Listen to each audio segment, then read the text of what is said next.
Donald Trump, siapa sih yang nggak tahu Donald Trump? Pasti tahu lah semua, Presiden Amerika. Apalagi dia suka nge-tweet yang kadang agak aneh dan nyeleneh gitu. Jadi semua orang pasti tahu siapa dia begitu. Eh, Presiden Amerika ini sebenarnya Donald Trump ini adalah Presiden Amerika yang ke-45.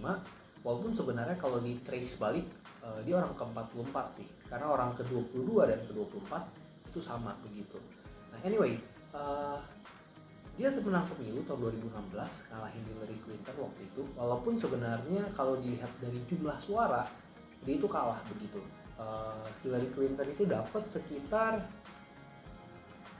66 juta suara, sedangkan Donald Trump itu hanya dapat kurang lebih 63 juta. Lah, tapi kok dia yang jadi presidennya? Memang di Amerika Serikat agak beda. Jadi pemenang pemilu itu nggak ditentukan dari banyaknya suara, tapi ada sistem yang namanya Electoral College gitu. Nanti kita akan bahas tentang itu di lain kali begitu, lain video. Tapi singkatnya begini. Jadi tiap negara bagian itu di Amerika Serikat itu akan dibagi menjadi apa ya? Akan dihitung berdasarkan populasinya dan nanti dikonversikan menjadi namanya electoral votes gitu.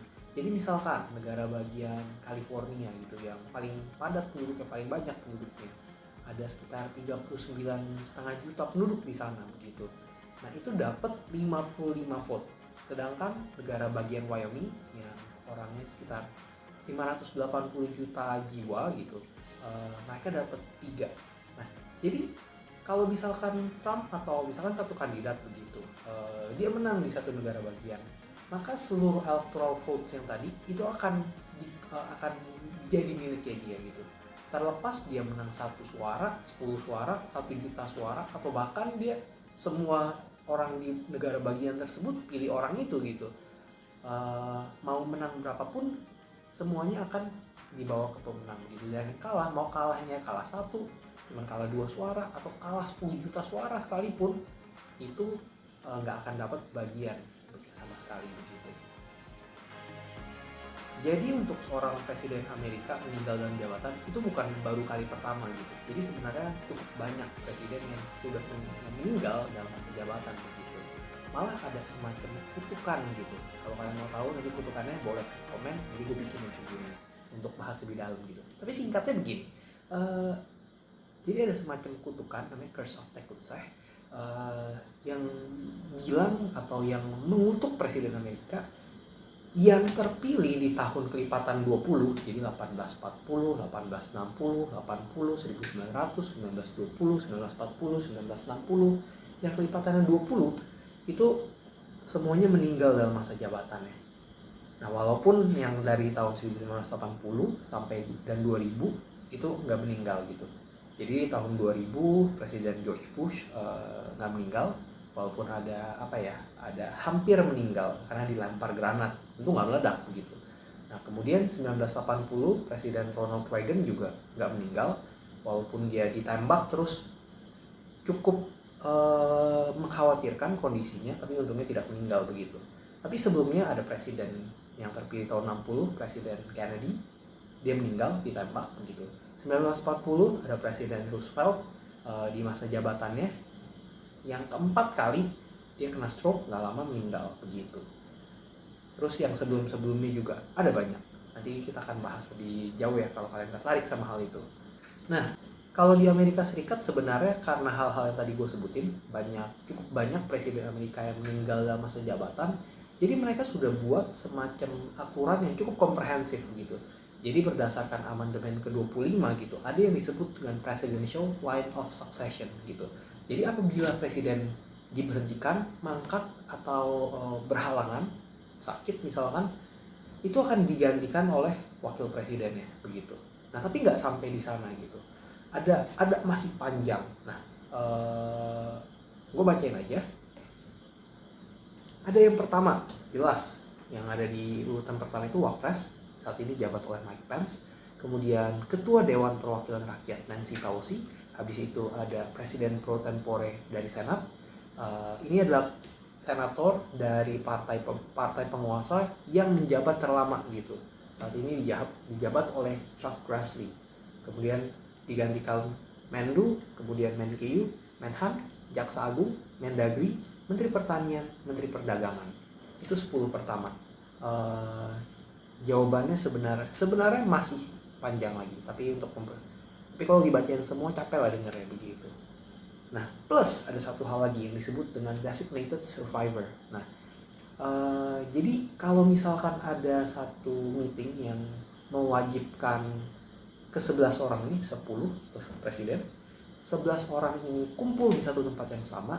Nah, presiden itu akan mendesignate atau mendelegasikan atau menugaskan satu orang yang ada di presidential line of succession itu untuk berada di jauh dari tempat mereka berkumpul gitu. Kalau kalian pernah lihat ada satu TV series namanya Designated Survivor. Nah, itu ceritain gimana kalau apa yang terjadi kalau misalkan tadi presiden, wapres dan semua yang ada di urutan ini meninggal begitu. Itu seru banget, kalian boleh tonton.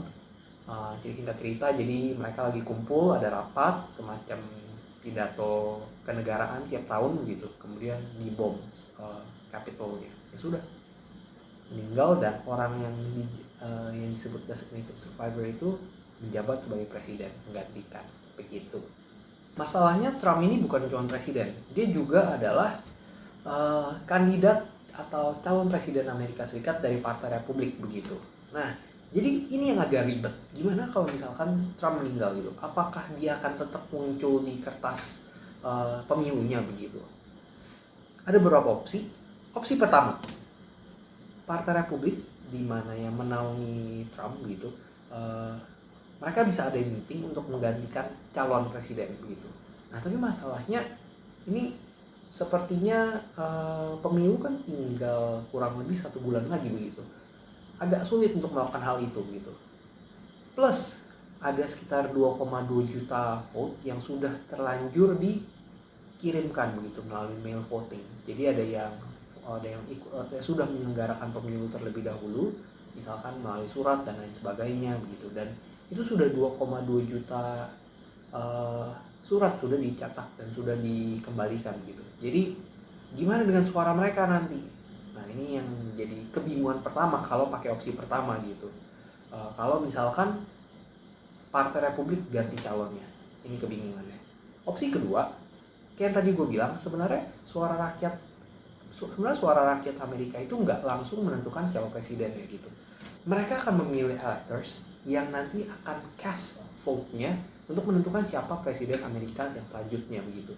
Jadi bisa aja jadi semua sekarang pilih Donald Trump, tapi nanti di-announce gitu. Kalau kamu pilih Donald Trump, maka nanti electors itu akan memilih misalkan Mike Pence, wakil presidennya sebagai presiden begitu. Karena ya misalkan Donald Trump meninggal gitu, jadi dialihkan suaranya. Itu bisa. Atau ada opsi ketiga. Opsi ketiga itu semua berjalan normal aja. Walaupun Donald Trump meninggal, dia akan tetap di-vote. Dia tetap ada di ballots, itu ada di kertas suara. Tapi karena dia sudah meninggal, nggak mungkin dong dia bisa disumpah. Nah, maka nanti yang disumpah adalah wakil presiden. Dan karena tidak ada presiden, si wakil presiden tersebut akan naik jadi presiden begitu. Sesuai dengan peraturan amandemen ke-25 yang tadi sudah disinggung begitu. Karena presiden meninggal berhalangan atau mengundurkan diri, maka akan digantikan oleh wakil presiden. Jadi Mike Pence akan jadi wakil presiden. Mike Pence akan jadi presiden. Tapi sekali lagi, kalau dia menang pemilu, begitu. So what do you think guys?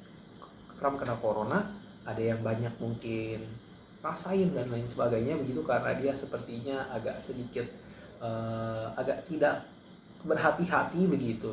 Tapi tetap kita harus doakan supaya semoga Trump bisa cepat sembuh, bisa menjalankan tugasnya seperti sedia kala, juga untuk ibu negara Melania Trump gitu. Sekian video kali ini. Next time kita akan bahas gimana negara-negara memilih pemimpinnya gitu. Ada banyak, kita akan mulai dengan Jepang, kemudian Malaysia, dan nanti kita akan lihat Amerika.